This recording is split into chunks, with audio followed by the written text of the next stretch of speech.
Got my script this time. What's up guys, Rob from All Out Performance UK, coming at you with my next Road to 200 kilo back squat video.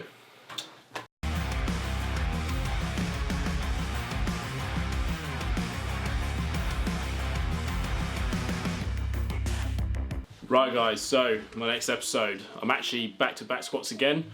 I've actually decided to switch my technique and I'm going to go for a sort of mid-low bar position for the bar on my back. The reason I'm doing this is basically to put more emphasis in the posterior chain. So by having it low on my back, it's going to force my torso to fold more that way. It's going to allow me to push up back into the bar. So where last time I was doing back squats, I failed, my sticking point's very high. This should counteract that and allow me to push through, use my hips and my back a little bit more in order to get through that sticking point. This is only so in this video, this is only the second time I've ever done low bar or low mid bar, and actually the third time I've ever used reps.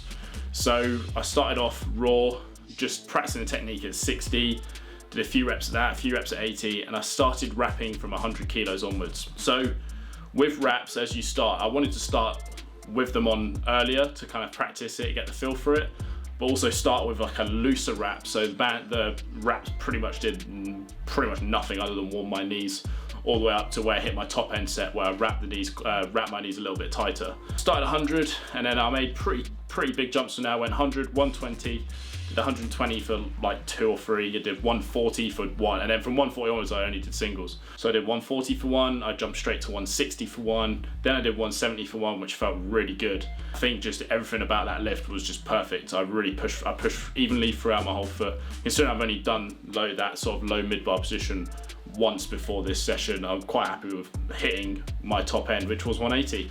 Something about my 180 is that I do this thing with my regular back squats from Olympic lifting where I'll lift my head and tilt my chin right up to kind of help stay upright in my squat, which does not work very well with a low bar position. So I'm going to be working on that, but as you'll see in the video, as I get to about halfway, I really tilt my head up and it throws the weight right back in my heels. So as you see in the video, I have to kind of realign the bar back over the middle of my foot as I throw it too far behind me.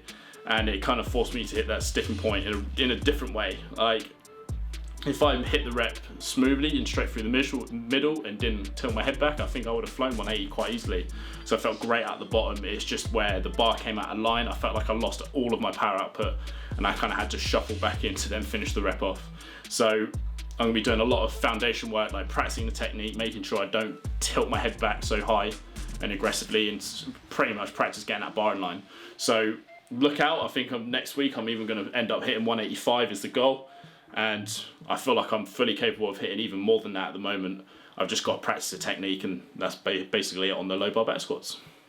After my low bar back squats, I then moved on to my superset. So last week I did Bulgarian split squats and wide stance stiff-legged deadlifts. I'm going to do the same superset, but I'm just going to change a few variables. So for the Bulgarian split squats, what I decided to do is keep the reps the same, but increase the weight on the dumbbell. So I've moved up to a 15 kilo dumbbell now, feels great. Obviously just increasing the weight is just making the burn a little bit more, but it's still manageable.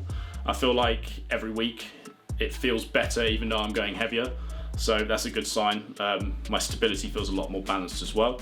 And with the wide stance stiff-legged deadlift, obviously the 50 kilo dumbbell is the heaviest dumbbell they have, so I decided to add an extra 2 reps. So I actually did 10 of the split squats on each leg, and then I did 12 of the wide stance stiff-legged deadlifts.